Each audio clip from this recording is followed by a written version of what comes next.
दोस्तों नमस्कार, आप है बसंत गुरु जी के साथ। चलिए आज एक मज़ेदार बात करते हैं। मेरा जो 18 वर्ष का नवयुवक है और 25 साल के जो नवयुवक है, इसके बीच में जिनकी आयु है, ज़रूर इस बात को समझे और सुने। एक बार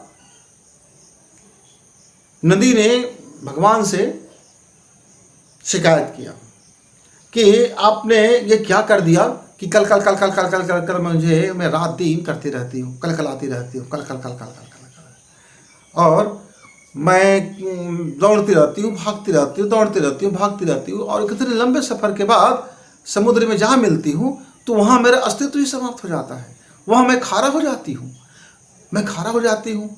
ये मेरे साथ क्या हो जाता है भगवान, ये क्या करते हो? मैं तो ज़िंदगी भर अपना कितना परिश्रम किया, खारा हो गया। तब परमपिता ने कहा, तो आपकी शिकायत मैं चलो दूर कर देता हूँ। मैं आपके मार्ग से सारी पहाड़ हटा देता हूँ, सारी अवरोध हटा देता हूँ और मैं आपको एक समतल बना देता हूँ। आप समतल में आ जाइए। अब सारे मार्ग से उनके हटा दिया गया। अब हटा दिया गया, अब पानी ठहर गया, एक सतह पे ठहर गया। अब वो सड़ने लगा। लोग आते गंदगी करते और लोग आते खेलते कूदते और कीचड़ से भर देते और एक ऐसा समय आ गया कि पानी सड़ने लगा, बास मारने लगा और अब उसके यहाँ कोई जाने पशु पक्षी भी अब उस पानी को पीना पसंद नहीं किया और कीड़े मकोड़े बिलबिलाते रहे और पूरी तरह से ऐसा हो गया कि जिसको आप नरक कह सकते हो। फिर पानी ने कहा, फिर उस नदी ने कहा, परमपिता आप मेरे साथ कितना बड़े छल करते हो, मेरे साथ कितना बड़ा दोगलाई करते हो, कितना कपट करते हो, कितनी ही आपने कूटनीति किया, क्या किया? अब मेरा पूरा जीवन आप श्रान से भर दिए। अब सड़ने लगा मैं, अब मोल नहीं रह गया। जो मेरी पूजा होता था, शाम शाम को आरतियाँ होते थे, लोग आचमन करते थे, लोग खुशी से आते थे और मेरे साथ कितने न जाने क्या क्या नौकायन से लेके क्या क्या होता था और मेरा मान सम्मान होता था और मैं हमेशा ताजगी से भरा रहता था और जड़ी बूटियाँ आते थे, हवाएं आती थी और लोग यहाँ करके खुशी मनाते थे, आनंद मंगल मनाते थे। अब आप मुझको क्या कर दिया? मुझको तो सड़ा दिए। तब परमपिता ने कहा, देखो, जब पहले आप कलकल करते थे, थपड़े खाते थे, टकराते थे पहाड़ से और आगे बढ़ते थे, जब आप टकराते थे बाधा से, जब आगे बढ़ते थे, तब लोग आपकी पूजा करते थे। अब आपने टकराना बंद कर दिया, आपने चलना बंद कर दिया, आप कलकल करना बंद कर दिए, आप स्थायी हो गए। तो न तो आपके साथ कोई अब नदी मिलता है, न कोई नाले मिलते हैं, न कोई ताज़ी हवा आती है, न कोई जड़ी बूटियों का संसार आता है, न बच्चे खेलने आते हैं, न कोई नौकायन में आता है, न कोई आपकी आप पूजा करता है। क्यों? क्योंकि अब आप पूजा योग्य रह ही नहीं गए। अब आप में कोई कुवत नहीं रह गया। अब आप शांत हो गए हो, आपके जीवन में कुछ शेष नहीं है, आप ऑक्सीजन से खाली हो गए। इसलिए आप सड़ने लगे, कीड़े मकोड़े आपके घर करने लगे। क्योंकि जब आदमी ठहर जाता है, एक उसकी विचार ठहर जाता है, जब जीवन में ठहराव आ जाता है, तब वो सड़ने लगता है और जीवन में फिर सड़ांध होने लगता है और जीवन जैसे सड़ांध होता है तो उसकी सारी सफलताएं नेस्तनाबूद हो जाती है और फिर वह लूजर और असफल कहा जाता है। तब नदी को समझ में आया कि ये जो पहाड़ मेरे सामने आते हैं, वे दरअसल मुझको रोकने नहीं आते हैं, दरअसल वो मुझको ग्रोथ करने के लिए आते हैं, ताकि मैं इस पहाड़ को और मैं पहाड़ को नाप सकूं और वहाँ से मैं फिर अपना रास्ता आगे बढ़ा सकूं, ताकि लोगों को प्रेरणा मिले और मैं इन सब को गले लगाते चलूं। जितने भी नदी आ रहे हैं, नाले आ रहे हैं, पौधे आ रहे हैं और जो भी आ रहे हैं, सबको मैं गले लगाते चलूं और मैं अपना विस्तार करते चलूं। यही तो मेरी ताजगी है मित्रों, सिर्फ यही ताजगी है। तो जीवन में यदि आपको सफलता का मार्ग देखना है तो इस कहानी में आपको वह सारा चीज़ मिल जाएगा।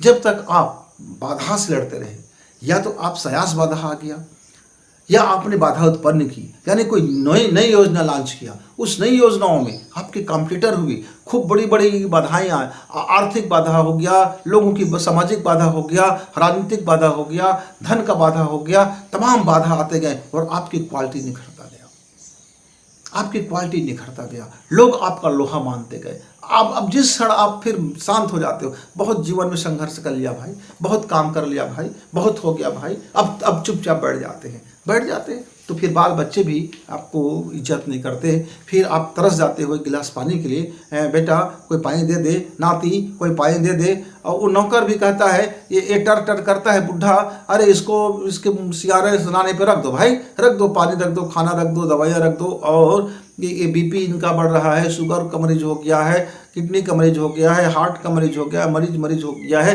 अब ये इसके शरीर में पूरे कीड़े पड़ गए हैं, अब बदबू करने लगे हैं, इसके पास कौन ठहरेगा? अरे भाई इसने तो अरब रुपए कमाया था, अरे कमाया था उस दिन कमाया था, आज तो ठहर गए हैं, आज तो कीड़े पड़ गए हैं, आज तो बदबूदार हो गए हैं, आज तो ये मरीज हो गया है, रुग्ण हो गया है।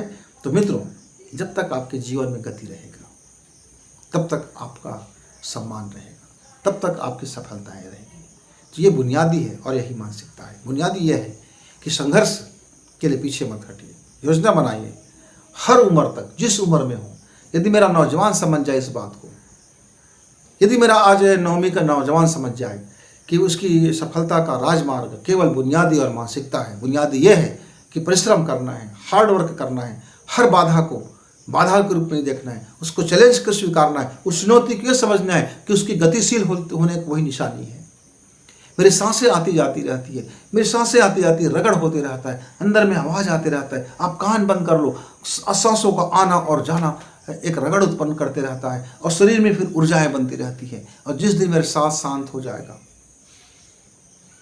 जीरो हो जाएगा, मेरे घर के लोग मुझको 24 घंटे भी नहीं रखेंगे। इस शरीर को क्या करेगा वो? इस शरीर में शक्ति नहीं है, शक्ति तो है गतिशीलता में। उस शरीर जो सांसें आ रही है जा रही है, फेफड़ा में वो धोखनी जो चल रहा है, हार्ट को जो पंपिंग हो रहा है, किडनी जो अपना फंक्शन कर रहा है, ये सारे फंक्शन कर रहे हैं, मेरे मस्तिष्क को फंक्शन कर रहा है। तो उसके अंदर में एक मानसिकता है, एक मन है, एक चैतन्य ऊर्जा है, एक जीवात्मा है। वो जीवात्मा को यह शरीर मिला हुआ है।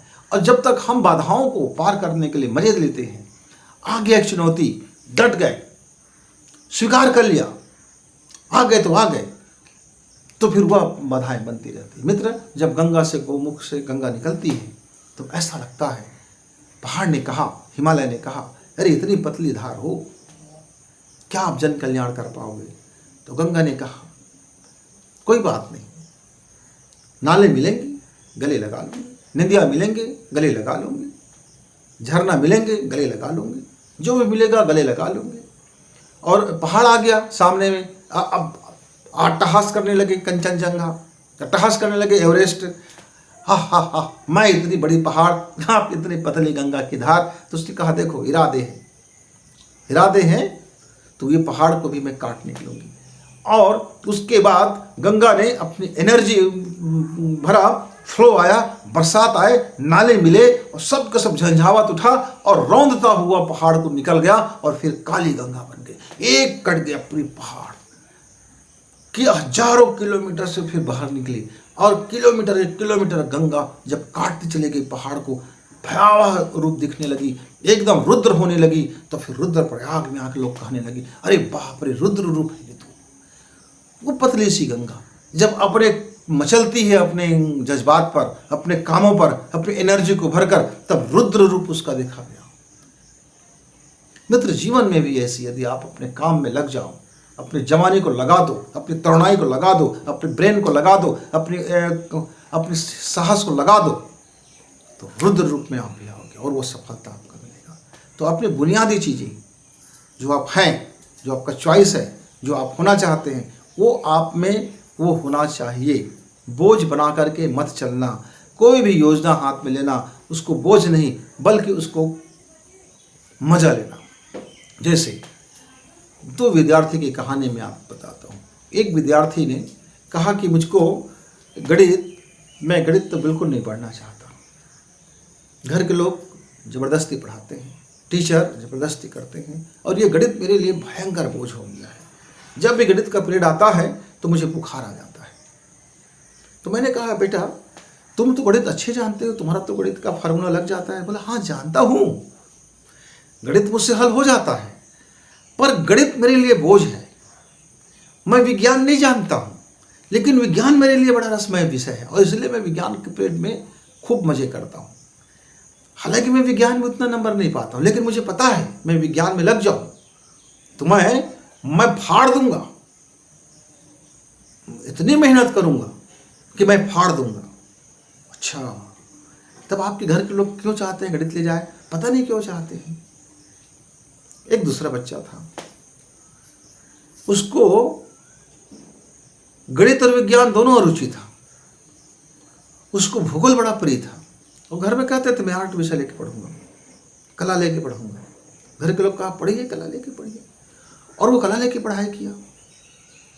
फिर बीए कर लिया, फिर पीजी हो गए, और उसने भी फाड़ दिया, बन गए डिप्टी कलेक्टर।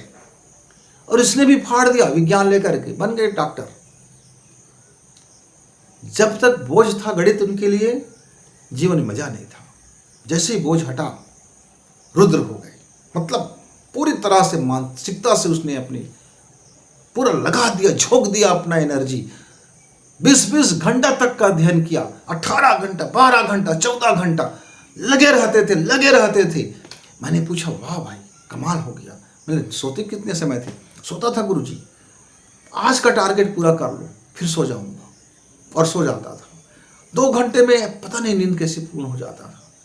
जब मौका मिलता तो 4 घंटे भी सो जाता, 4 घंटे में नींद पूर्ण हो जाता था। मौका मिलता तो 6 घंटे सो जाता, 6 घंटे में भी नींद वही पूर्ण होता। और जब मैंने पूरी जब जिंदगी को फाड़ दिया, फाड़ के रख दिया, जो मेरी काबिलियत था दिखा दिया लोगों को। हनुमान जी जब छाती को फाड़े थे, वैसे मैंने अपने प्रतिभा को फाड़ दिया और लोगों को दिखा दिया, देखो मैं इतना शानदार चीज कर सकता हूँ। अब मैं चैन की नींद देता हूँ, खुशी से भरा रहता हूँ, अपने काम को 100 गुना ताकत से और जिज्ञासा से करता हूँ। आज भी मेहनत करता हूँ, खूब मन लगा के मेहनत करता हूँ, क्योंकि ये मेरा चॉइस है। इस मैंने अपने चॉइस को, ये मेरी बुनियादी जरूरत थी कि मेरा चॉइस मेरा बुनियादी है और मेहनत मेरी मानसिकता। चॉइस मेरा बुनियादी और मेहनत मेरी मानसिकता, ये 2 चीजों को मैंने पकड़ लिया तो सफलता तो तोड़ के आके कहती है कि भैया क्या चाहिए आपको, कितना अमीर बना दूं, कितना शोहरत दे दूं, कितना मान सम्मान दे दूं, कितना अवार्ड दे दूं, अरे दे दूं कितना, बताइए तो जरा। तो मैंने अपनी बुनियाद को ठीक किया और अपनी मानसिकता को ठीक किया। जैसे ही मैं इन दोनों को ठीक किया, सफलता का राजमार्ग खुलता गया, मजा आ गया गुरुजी। मेरे जवान, मेरे युवा, तुम भी फाड़ के रख दो अपनी प्रतिभा, दुनिया को दिखा दो कि तुम्हारे भीतर में 2 बुनियादी चीजें हैं। एक बुनियादी आपका चॉइस, वो आप हो, आपके अंदर वो है, जो है उसी को तो निकालना है। और दूसरा, निकालने की साहस, परिश्रम परिश्रम परिश्रम परिश्रम और परिश्रम। फिर दुनिया कहेगी वाह भाई ये है सफल। तो मित्रों, इसी उम्मीद में मेरे युवा कि आप भी अपने अंदर की प्रतिभा को फाड़ के रख दोगे। जब गुरुजी मिलेगा तो गुरुजी कहेगा मेरे दोस्त तुमको प्रणाम, तुम्हारी सफलता को प्रणाम, तुम्हारी मानसिकता को प्रणाम, तुम्हारी बुनियादी जज्बात को प्रणाम। फिर मिलेंगे, तब तक नमस्कार।